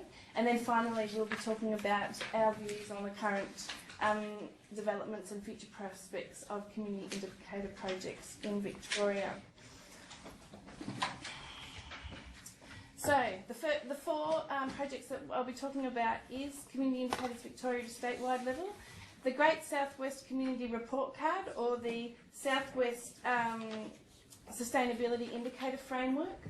I'll also be looking at the State of Bendigo Children's Report at a local partnership level, and then the Pulse, which is a local government initiative from the City of Port Phillip. Again, it is we had no shortage of examples in Victoria to talk about community indicators, and it's a big apology to those community indicators that we can't talk about today given the 15 minutes. But we do hope that this just gives the snapshot of how indicator projects are being used in Victoria. So the first one is Community Indicators Victoria. Community Indicators Victoria has been around since 2007. And it's a result of the Victorian Community Indicator Project, which Mike will talk a little bit on further on about. It's really about recognising that knowledge is power, and that community indicators, Victoria is designed to empower Victorian communities to make decisions and to be used as a policy, a planning and an engagement tool or resource. Well, there's 76 indicators across 5 different domains, and we have indicators for all 79 local government areas. We have both a mix of administrative data and subjective wellbeing data. And one of the things about Community Indicators Victoria which helps us do our work is our strong relationship with data custodians. So we have fantastic relationships with organisations such as the ABS, our state government offices, so Department of Health, Department of Planning and Community Development, and many other state government agencies, where we draw on other indicator projects such as the Victorian Population Health Survey, indicators of community strength, and the soon-to-be launched Vic Health Indicator Survey data. So we're a place where a whole lot of data sources can come together for people to be able to access that sit in a wellbeing framework.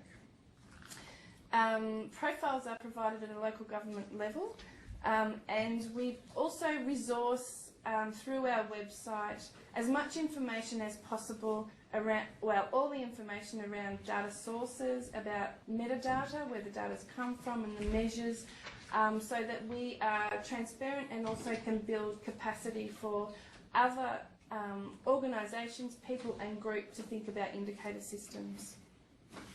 CIV is a space for growth. So although we were established in 2007 and we have a set of 76 indicators across the 5 domains, we are forever thinking about expanding what we can make available. At the moment we're working fairly heavily on a walkability index, and we're strengthening our instant atlas, as many people have talked about already today, and our GIS aspects of our indicator system. Just wanted to share a couple of challenges that we have, and it's fair to say that accessing data is a challenge, and that CIV has experienced challenges in the environmental field. However, in the last 2 to 3 months, we have made significant progress, in particular working with urban ecology at Melbourne University. So it really is about that relationship building that we have found, where we needed to invest the time and resources to be able to seek and source data to make it available.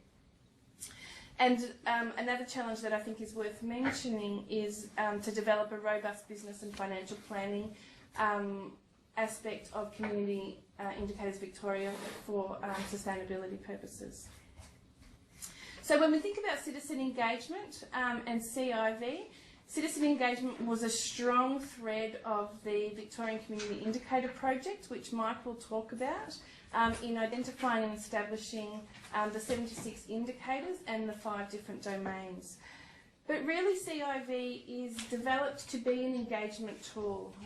So for groups, people, organisations to use the indicators and the system, the wellbeing framework, to engage, to have conversations, to initiate thoughts and considerations around what the data suggests, and also act as a way, as indicator systems do, to draw out some of the things that we might not be able to see as an evidence base. So it's really providing a platform for the next conversation to engage the community and have conversations around progress and what it means for, at a local level, for a community to experience progress around wellbeing. So our indicators are used frequently by our local governments in Victoria as they are able to access the indicators for their specific LGAs. So they're able to be used in the municipal public health planning and the community planning aspects of the local government work, as well as form an engagement strategy. So some councils have used the indicator system to be able to think about their engagement plan for their communities. It's also used as an advocacy tool to raise awareness and uncover the opportunities and challenges by using an evidence base, and also by developing an evidence base that sits locally. The another at the regional level project I wanted to talk about was Southwest Regional Sustainability Indicator Framework, and Michelle's here with us today. So I'm talking on behalf of Michelle for her work. And this is an indicator system that has been designed to promote community enhancement and to identify a shared understanding around that terminology of sustainability. What is it, what does it mean, and what does it mean for our community? And it's a way for this regional group to both map and measure change over time. This project started in January 2011 and it's due to be completed in September this year. Its governance structure sits as it has a reference group that sits at a regional level, and that reference group, which CIV is part of, is a way to draw some of the knowledges and experiences around indicators. It then has a project executive where which has an endorsing and authorising function, and then the project team sits within that. So again, the partnerships around this particular indicator project is quite prominent. This project is funded by Victorian Local Sustainability Accord, so the Department of Sustainability and Environment, and they've received an 18-month grant to develop this project. There's 30 indicators in total, and they're inclusive of both the human and ecosystems. So they're looking across those two interactions, and the indicators are grouped under 10 key themes. The strengths of this system is that they address key issues that the community and stakeholders have identified. So community engagement is quite prominent in this area. It sits within a transparent and accessible framework and used as and it's hoped to be used as a democratic tool where people can make sense of the indicators and interpret them. Again, not dissimilar to CIV, it's a way to begin a conversation and connect community and stakeholders to a process. And the framework also provides profiles at a local government level. Some of the challenges that were expressed in this community indicator project was, again, around data, and that it really can be a struggle to source and access data at the required scale. Getting people involved in putting forth their views and ideas was an important principle that the project wanted to harness. And initially the project imagined it would hold a series of focus groups and consultations where people would come together to express their thoughts and ideas around what an indicator system should have. However, it was noticed that people weren't coming to these consultations, so the project, being committed to that principle, then initiated telephone surveys within that particular region. So in the end, they surveyed around 360 community members, 60 of which were stakeholders. So that again is that challenge of thinking about engaging citizens in the developmental process. And the Southwest Sustainability Group thought, I guess in a creative way, about how they could still stay tuned to that principle. Again, citizen engagement was a strong part of the process.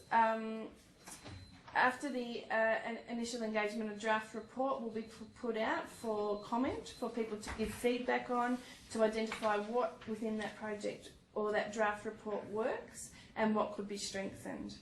And there is a strong focus on end users of that report. So at a management level, how usable, how friendly, how applicable is the draft report going to be, and what adjustments need to be made.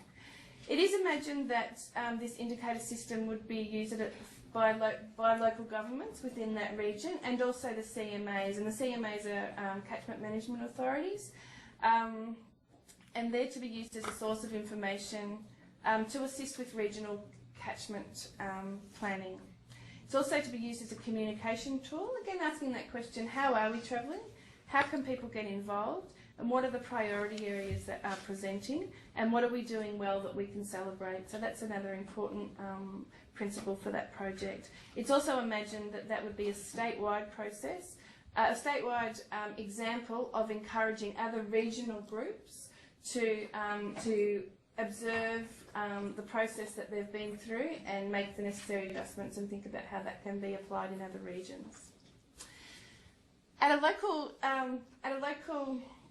partnership level, I now want to talk about the State of Bendigo Children's Report, and that's where a group of local organisations have come together and they want to establish an agreed framework and a set of indicators that were identified by community and stakeholders to ensure good health and wellbeing outcomes for children and young people.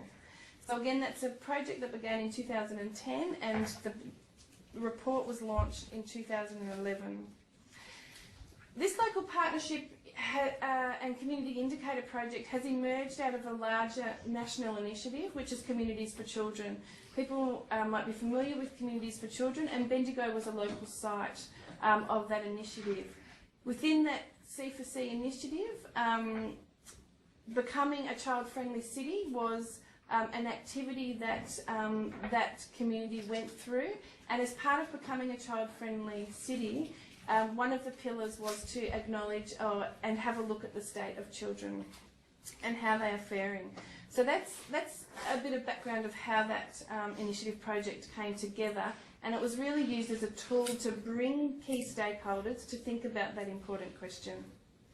There are 20 indicators, and they fall within 5 key areas. The strengths of that project is that the report acknowledges success through some of the indicators. So the indicators aren't just looking at deficiencies, or the group aren't focusing on the indicators just looking at deficiencies. They're also using it as a platform for identifying and celebrating success. That particular indicator is quite locally driven and owned, and is comprehensive. There's also quite a strong narrative to that, a narrative and story to that report, which links people, I guess, to the heart or the sense of community indicators and what that means for that community. Some of the challenges, again, are around filling data gaps, exploring ways that a report like this can drive change. So the report is had, but how can it now be used to drive change? And also accessing and building relationships within data custodians to fill those data gaps. This particular group are currently developing a communications and engagement plan to sit along with that Community Indicators project. There are community representatives on the committee, and it's used as a tool to explore in conversation and planning context, what does this mean for our community? The last one I wanted to give an example of is Community Pulse, which is a local government in Victoria, the city of Port Phillip. The Community Pulse provides a vocabulary and a vehicle to measure and better understand the community of Port Phillip. It's been in operation for 10 years and is currently undergoing a 10-year evaluation, which should be released sometime this year. Again, it has a governance aspect to it where there's a strong commitment to have community representation at a steering committee level. There's one council rep, there are some council workers, but the majority of those at that steering committee level are community representatives. And it aims to occupy that space between top-down and bottom-up approach. It's funded by council, and it has 13 indicators and 38 measures. There's a high level of active participation in the data collecting of this particular indicator project. So it's quite interesting in how they've really thought about connecting citizens to not only the design of the indicator system, but also the collection of data. So they're collecting data at a very local level, and they have quite an array of interesting and fun projects for data collection that citizens are involved in. Some of those, an example of those are Smiles Per Hour. So they have what a community member who's called a Smile Spy, and they would wander within set time frames, I think it's quarterly, to navigate the neighbourhood and see how many smiles they attract unsolicited. There's also the Healthy Shopping Basket, where they get young mums to go out to the shops and they purchase, I think it's bread and milk. There's a set shopping list that the young mums would purchase, and they have a look at how prices fluctuate or change over time. And there's also a worker's lunch. So it's again going out into the community and seeing how much it would cost for a worker to go and get some lunch. And again, there's a very high level of community participation and involvement at that level. Some of the challenges that the Pulse experience is around scope and deciding on relevant measures. They initially had 200 measures, but they scaled that down to 38, and they had to make some trade-offs, and that was a hard part of balancing, again, that top-down, bottom-up approach. And also about providing a balance of measures that can be tracked over time, but also providing space and growth for the indicator system to identify emerging issues, so being able to build on anything that is emerging and building that into their system. So again, the citizen engagement is around collecting data, but also in the design. And council uses this plan as an early warning signal It's a way to engage citizens and include citizens in a conversation about well-being. It publishes its results in newsletters. It's used in council meetings, and it's used as an advocacy tool and telling both an internal and external story of measuring well-being within the city of Port Phillip. Right. Thanks, Athena, and g'day, Australia. As Athena explained, I'm going to try and address quite quickly two of the questions that we were asked to look at. One around coordination and development of community indicators in Victoria, and the second one about how we assess the state of community indicators and the future prospects in Victoria. And we thought the most useful way to address the first question would be to talk about how CIV itself developed, because it was intended to be a coordinating and development body, and although its role in that hasn't been perfect, and there have been resource constraints, that's been its continuing aim, as well as actually providing an on-the-ground service and a model for local governments to use in community wellbeing that is citizen engaged. So I suppose it's true to say that CIV has been the key coordinating and developing role, but not the only one, and certainly there have been very strong partnerships in the way CIV has developed. I think it would be fair to say that both our local government associations have a coordinating role through their interest in community planning. The Department of Communities has an interest perhaps more in the community development aspect. The ABS Victoria has been a tremendously supportive and stalwart body in helping to coordinate community indicators, not just here in Victoria but nationally, and doing so in ways that really matter by allowing this sort of seminar to happen, but also by convening conferences and actually creating the conditions for ACI in itself. So we've had a lot of help in that, I think.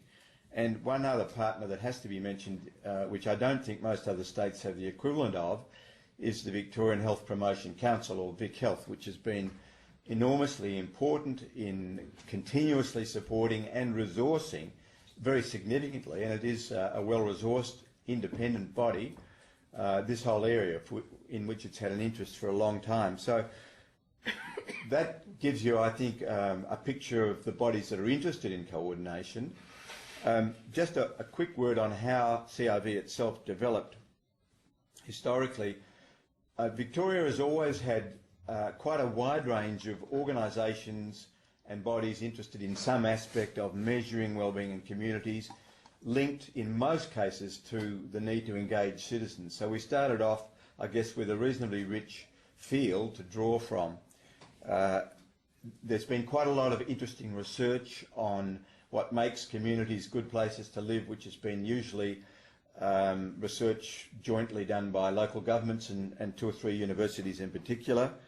And the Department of Communities has been, as I said, interested in measuring community strengthening particularly. Some of the other factors, if we go back in Victoria about 10, 12 years, some of the other factors that started to influence the development of CIV were the changing picture in local governments, with local governments being given more responsibilities for integrated planning, and yet not necessarily having the tools or capacity. Some do and have done, but many smaller ones didn't, especially rural ones. And Vic Health itself has for a long time in this state been doing work on health planning at the local level, especially looking at the socio-economic determinants of health. And I guess we've been also lucky enough to have here in the state a community of interest around what's happening internationally. So we were always aware of models like the, I think, world-leading Newfoundland Community Accounts model, which is an integrated planning model developed between the Statistics Agency and the community, and which is very much about being used as a tool for planning and advocacy. And when I went to Newfoundland, and I think Jeff and others who've had experience with that model will say that it is extremely well regarded and extremely hands-on and useful in the community. So about 2004, Vic Health, as I guess the the key agency in Victoria decided to convene a workshop from around Australia looking at the overall picture, commissioned a study of where all this stuff was going, a scoping report, and that led to a number of recommendations, one of which became Community Indicators Victoria, because people from all around Australia were saying there's a lot of things happening, just as Shanti did in her presentation. A lot of things are happening, there's no coordination, there's no leadership.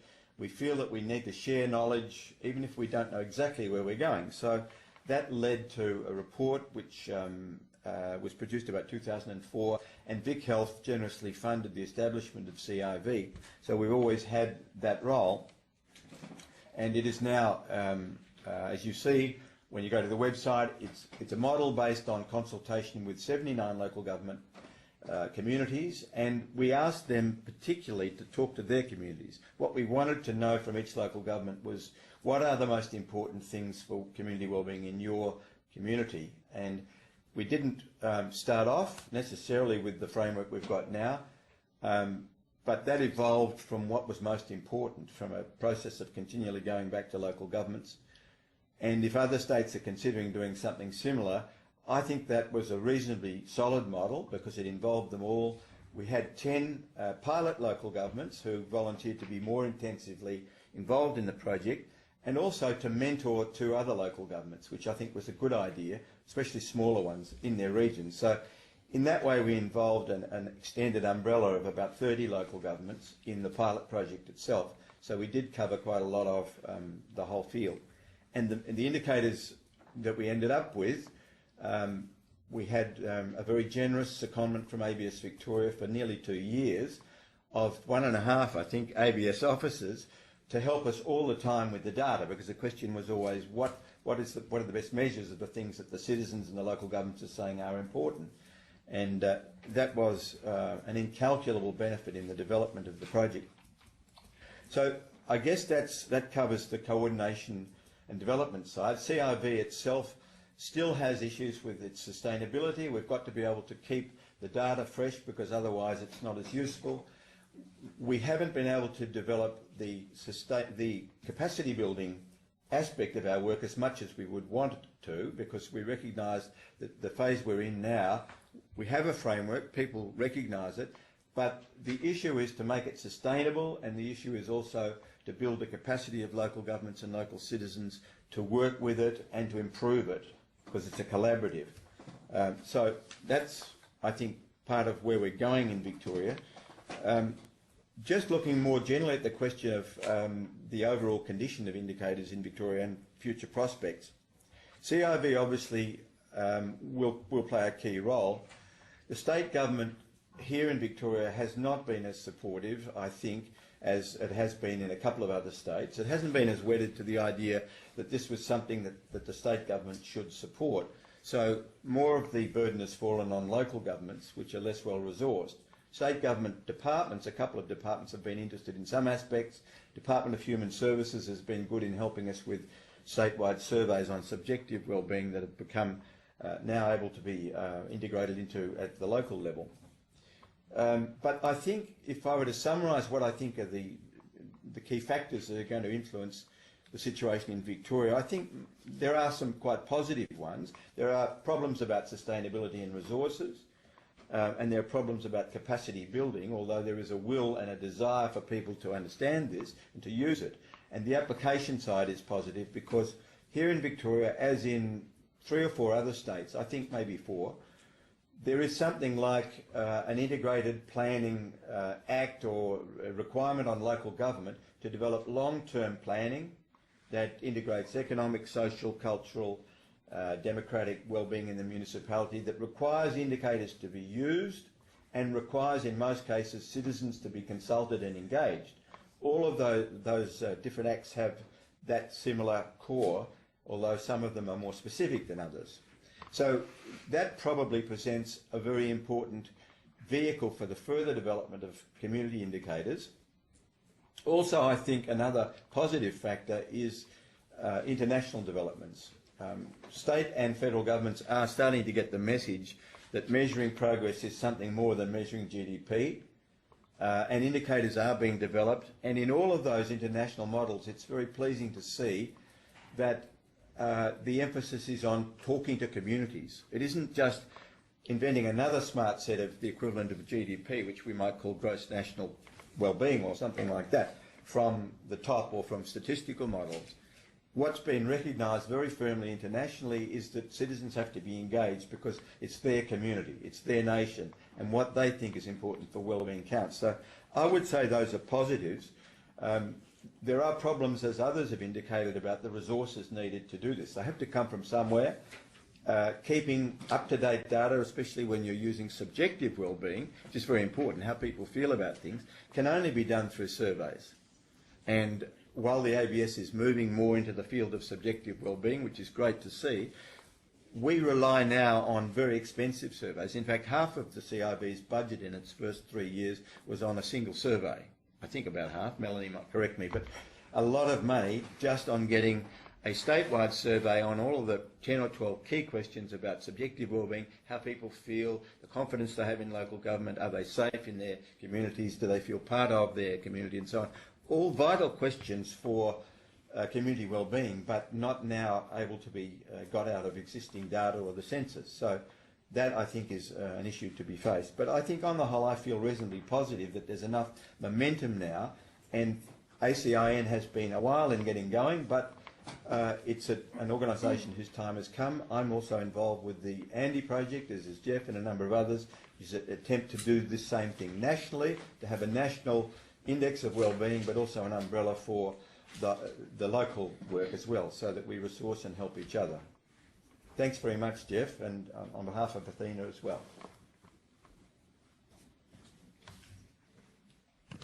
Thanks, Athena, and thank you, Mike. And that's a nice way to finish, I think, Mike, about, I guess, affirming, and you're in as good position as anyone, certainly in this country and arguably even in the world, to be able to make that call about the significance of community indicators systems in that whole broader issue about measuring progress. So I might just say something quickly to finish, but first of all, in just concluding, I think we very much want to appreciate and formally thank the ABS, particularly Darryl Evans in his coordinating role, but all the local area officers. And it's quite, I know the technology keeps getting better and better to make these things happen, but to me, they're always one mistake away from falling really flat, and it's a terrific effort for the ABS to pull something like this together, and you know, as a substitute for large national conferences, really, and to have more than 150 people, I should have said that earlier,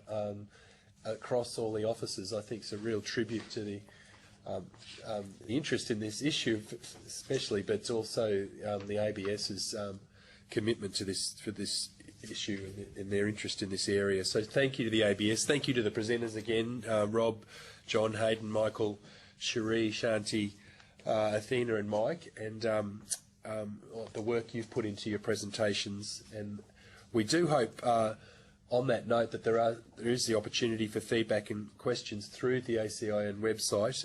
We've just only recently changed hosts with that website, but there is capacity, I think, to field comments and questions back on it, and certainly where when it's going to be linked with the audio-visual of the seminar, linked to the National Statistical Services NSS website, as each of the other webinars that the ACIN has held.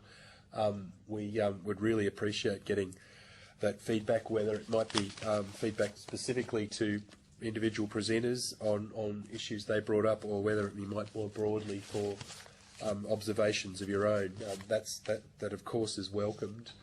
And as Mike just finished with there, I really do think not just the numbers involved today, but I think the more and more we've heard about tightening belts in the public purse, I think more and more that question of community indicators becomes more and more significant and important in how anything's progressed. Coming back to that fundamental question, which I think defines the community indicators field about what sort of community do we want to live in, and then the corollary to that, how do we know how we're going? I think community indicators has a more prominent role in that than it ever has before, and arguably that OECD project that Mike mentioned, many of you would be familiar with, measuring the progress of societies. I think it's arguable, but the real momentum for that project has come through the thousands and thousands of community indicators projects worldwide, more than any of the sort of big, more headline national projects. I think it's the local community indicators projects which really give that its momentum. So